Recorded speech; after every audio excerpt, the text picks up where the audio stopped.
to autograph their books, are content to sign them with a thank you or a sincerely yours or just sign their names. Hugh's almost always used the occasion to write something a little different. In your programs, you've got several examples. Several of them are from my library, and I've collected others. And I'll keep collecting if any of you want to send me a copy. I wanted to share a few others with you. In one copy of an approach to the Book of Mormon, the Melchizedek Priesthood Manual, which was used as the course of study in 1957, Hugh wrote, "Sweet Sunday morning sleep in the 50s, courtesy Hugh Nibley." And on one copy of Tinkling Cymbals and Sounding Brass, which is his satirical anti-Mormon book, he wrote, "How to Feel Nice Being Nasty." In another copy of the same book, he wrote, "To Boyd and Zina, in case they get terribly tired of TV." And in the front of our message of the Joseph Smith Papyri, he inscribed, "From the Ancient of Days." Now, we have a really special occasion here. Hugh has always thought he had 4 brothers, but we've discovered that he had a 5th. Here to introduce our next guest is Hugh's long-lost brother, Elder Ray Charles. Thank you very much. I'm pleased to be able to perform for you this little number on Hugh Nibley and finance.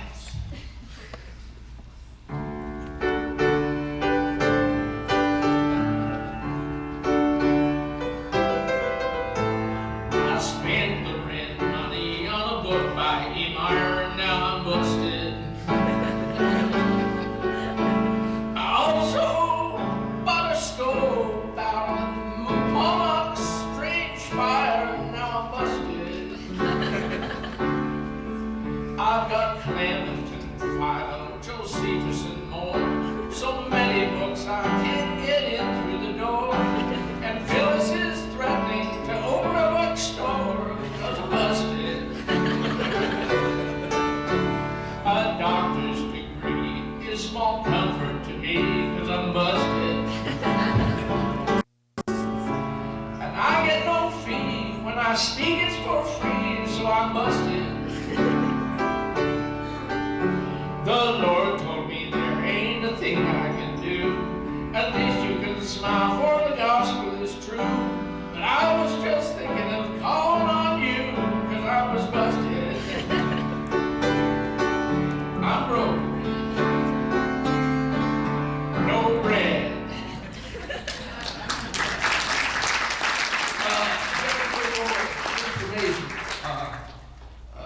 Alex is also known as Charles. What he doesn't know is Brother Ray, my real last name is Alex. We come to pay $30, or excuse me, my mom pays $30. Come here and listen to everybody make snide remarks about my dad, right? That's it. Okay, good. I thought it might be some kind of symposium.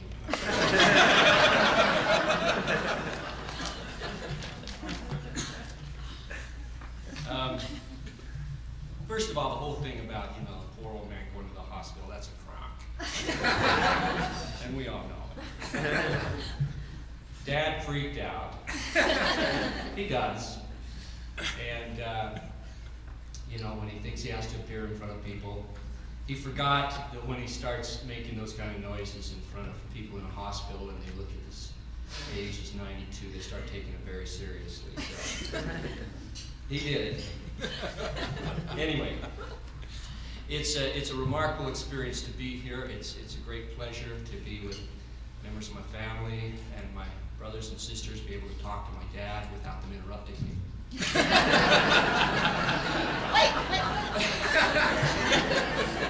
Maybe that was wishful thinking. Wishful thinking. People often ask us what it was like to grow up in the household of Hugh Nibley. And I have to say, it really wasn't different. It wasn't atypical or abnormal. He was exactly like every other father I had. Of course, if you're trying to compare him to, you know, the experience of growing up with a Homo sapien or some kind of mammal, I'm sorry, there is no comparison. But people have always wanted to know. From the time of my earliest memories, I got the questions. And we all know that. For me, the big three were, are you related? You as smart as your dad? And by the way, how many languages does your dad speak? And so let me straighten some of this out here on the public record. First of all, no, PhDs are not inherited titles. And even if they were, I have 3 older brothers I'd have to kill to get it. Christina disqualified herself by getting a JD. However, I did get a certain amount of my father's genes. I got at least enough to give me prematurely gray hair at a very, very, very young age.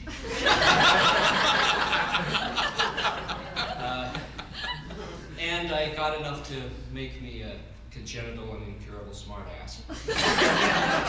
So with this genetic predisposition to react to questions with annoying quips, I developed some responses to the persistent questions we got. So when they asked me, are you related to Hugh Nibley? I would say, sort of. He married my mother. And then you just watch them kind of freeze and or I'd say, yeah, he's my uncle's brother-in-law.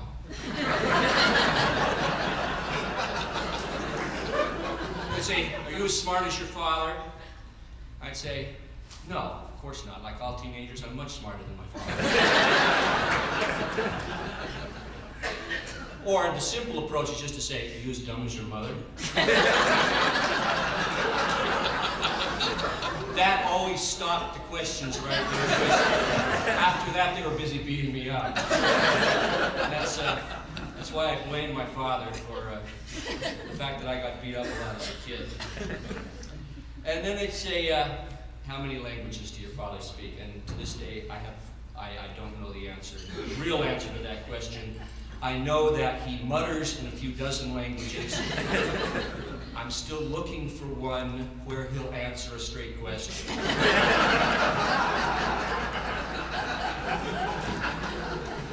Getting a straight answer was always a big problem. I mean, children have questions, and of course all little boys think their father knows everything. In my case, everybody else thought he did too. So you'd think you'd be able to get a simple answer to one of the burning religious questions in your mind. Like, Dad, if Jesus was a Jew, why do you have a Mexican name?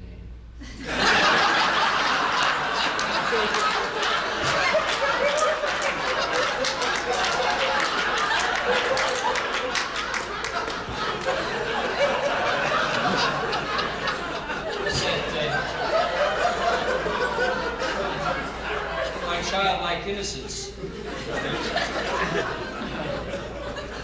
Dad's typical response to a question like that was a long dissertation on how Coptic monks lived to great ages by eating moldy bread. I'd rather die young, personally.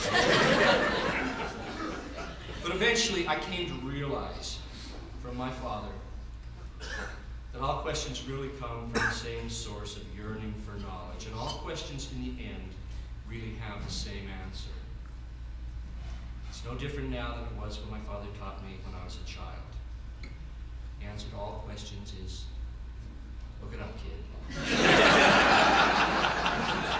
I got a bunch of books in the garage that make slight references that are vaguely related to what you're talking about. You go check it out, and by the way, on your way to the garage, brush up your Aramaic and your Slavic medieval dialects. But I have to say, the man I grew up with was different from what the public sees.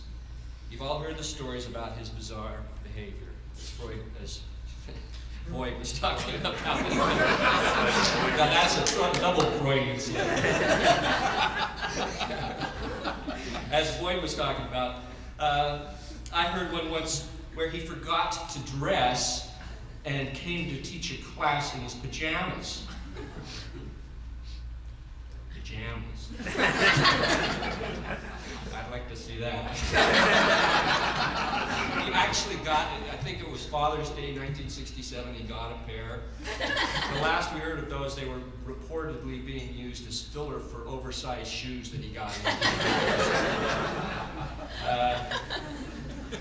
I can rebut that myth. But here, since we're here to toast him, I raise my glass of pink punch. Not to the Hugh Nibley of legend and story. I drink, in a manner of speaking, to the man known only to his wife, his children, and his probation officer. To the Hugh Nibley the public never knew, and thank heaven for that. During the 50s and 60s, after Hugh had his book come out on that became the Priesthood Manual, he ended up having an article pretty much once a month in the Improvement Era, the forerunner of the Ensign. And this kind of established him as something of an authority in general. And after that, he began to receive piles of letters from strange people all over the world asking him gospel questions. And frequently he got behind in his correspondence. On one such occasion, Hugh was responding to someone who wrote about changes in church doctrine. And Hugh responded, "I have delayed in answering your letter to see whether if I waited long enough any of the church doctrines would change."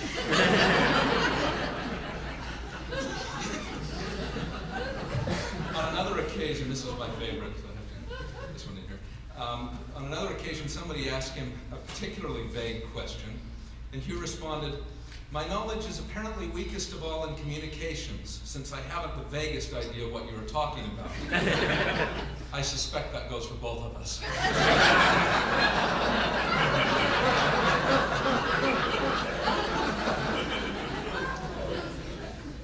And on another occasion, somebody wrote in asking for his opinion about a book that was written by one of his colleagues in the religion department.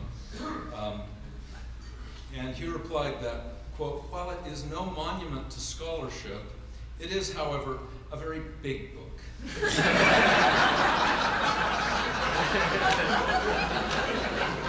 Now to introduce our next speaker is a big man in his own right, President Spencer W. Kimball.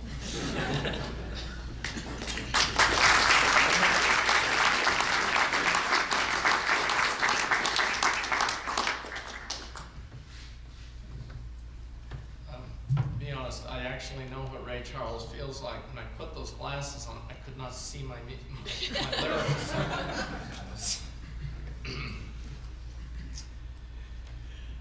My dear brothers and sisters, we are pleased beyond measure with your effort to swallow the punch at this magnificent banquet. We urge all members of the church to become lawyers, doctors, and engineers, because we're getting top-heavy with scholars.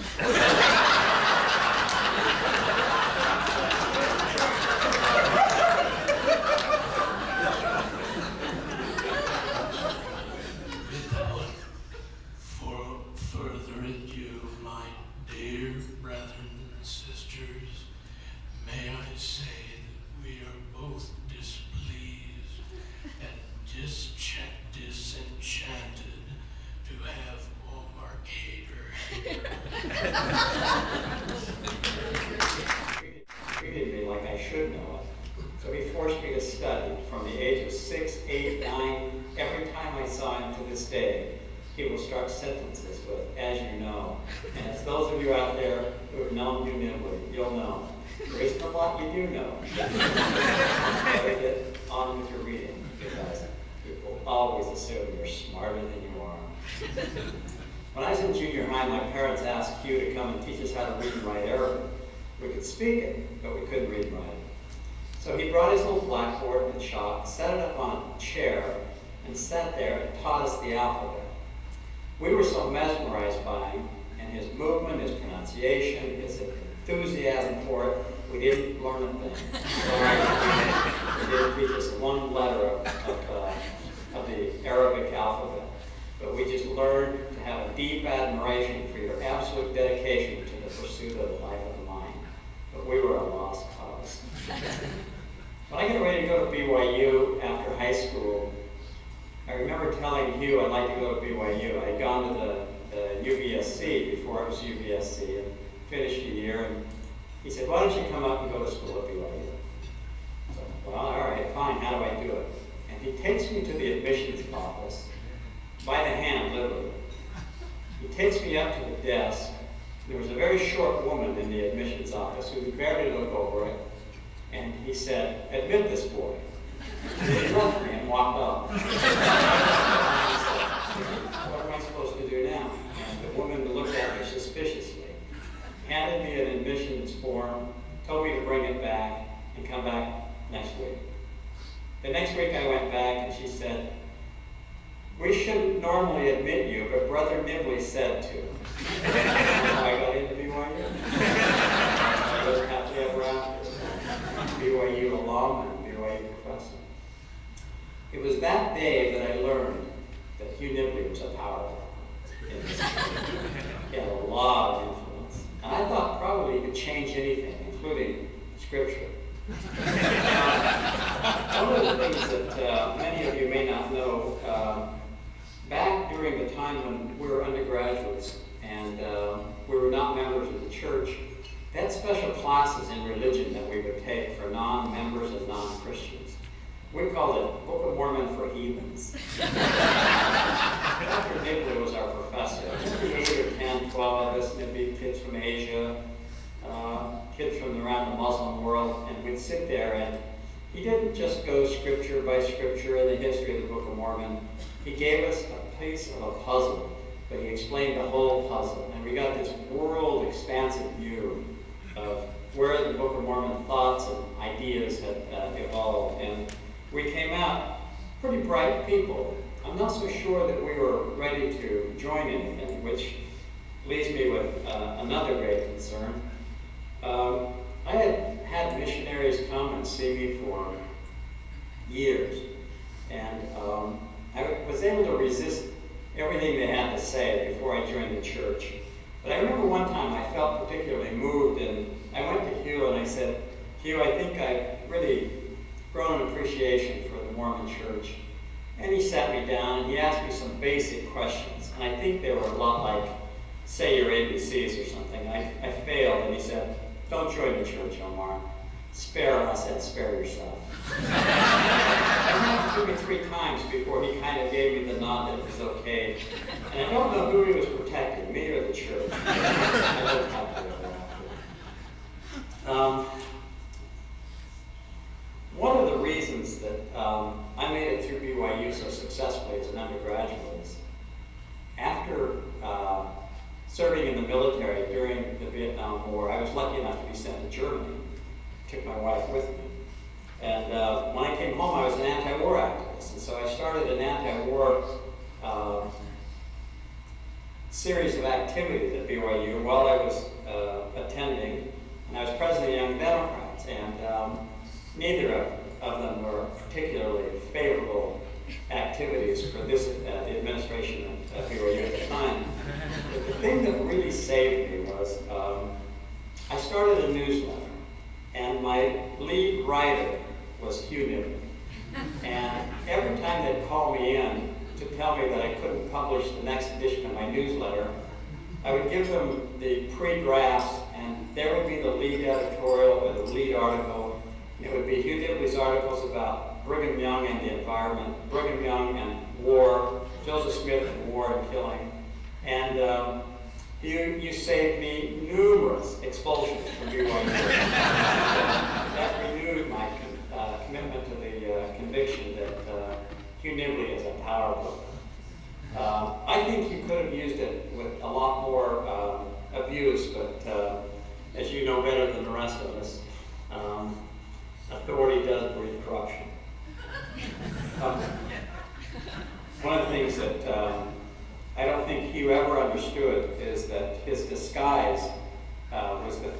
was a mark of attention, and that was that walking around with that hat and those sunglasses was just the only person in the whole state of Utah or the nation that walked around like that. Was I never understood you. We always assumed that you were trying to be in disguise. Others said that you're trying to avoid the sunlight, the sunglasses. I don't know. We used to make up stories about whether you were a spy delivering goods or not. You came to my house once to deliver one of your articles for the Young Democrat newsletter, and my new wife didn't really know who you were at the time, and after you had left, she said, "Who was that guy that brought the manuscript?" She said, "He had 2 sets of glasses on. Not a clip on, but 2 sets of glasses. And he had this old canvas hat." She felt like somehow that she was being a drop for some kind of a spy. But it was a mark none of us could copy because none of us could get away with it. Let me just conclude by telling you, Hugh, that you've always been there for our family. You were there for my dad's funeral and spoke. You were there for my mom's funeral and spoke, for my brother Joe. And when I left Utah in August of '83, you gave my farewell dinner kind of a going off. And you concluded in that speech, after talking for an hour about all the people who had crossed the paths of Jerusalem, where my mom and dad had come from. And you said, after talking for an hour about every group of people that had invaded the Holy Land, and you ended by saying, "And the blood of all of these crusaders and everyone else that passed through the Holy Land is coursing through Omar's veins." I just can't believe that I have European heritage. I haven't been able to live that down. Anyway, I wish you a long and continued healthy life. You've enriched mine, and I'm glad to call myself your friend. Omar for a short time, and he had this business where he was, he and a whole bunch of other Palestinian businessmen were each other's vice presidents and so forth. And he introduced, I'm kind of grown accustomed to being introduced as Hugh Nibley's son-in-law, but Omar introduced me as the son-in-law of the first white man he ever met. I think Omar is my favorite Palestinian Mormon Democrat.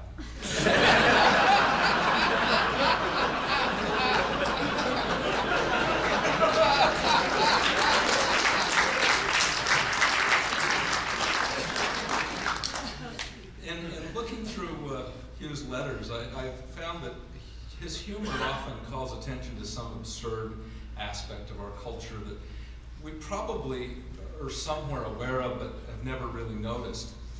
And in one letter that he wrote to Alex when he was on his mission, he said this, and I think this is just very appropriate for our times.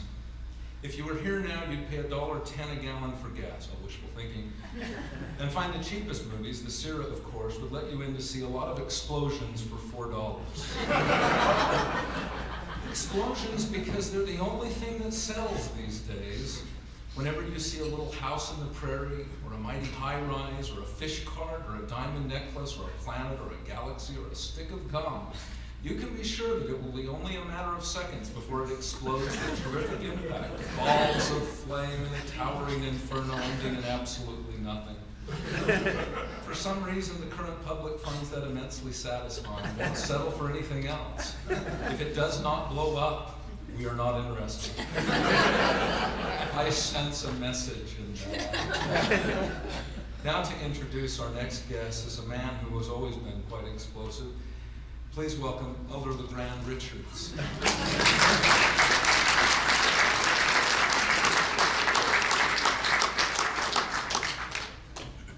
Well, before I introduce our next speaker, brothers and sisters, I'd just like to mention an experience I had at a stake conference recently with Sterling W. Sill. I was meeting with him before the conference. I said, "Elder Sill, I hear we're going to Louisville for the stake conference." Yes, we are, LeGrand. Well, why don't you maybe come with me? We'll take in a ball game before the leadership meeting on Saturday. Well, I think that'd be all right.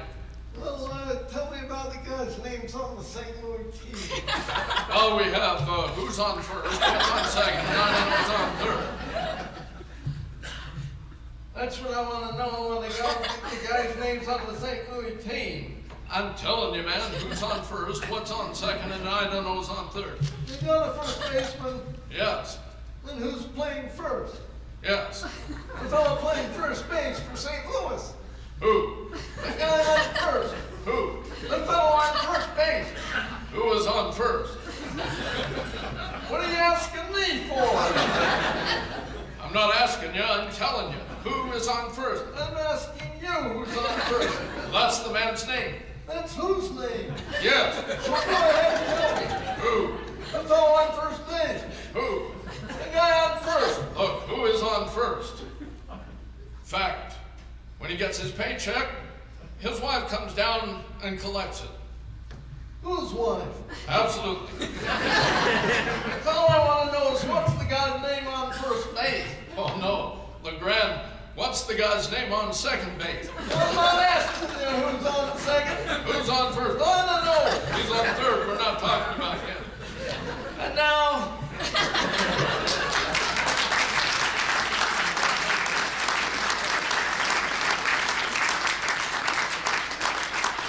Brother Paul Nibley will discourse on something that will touch us all.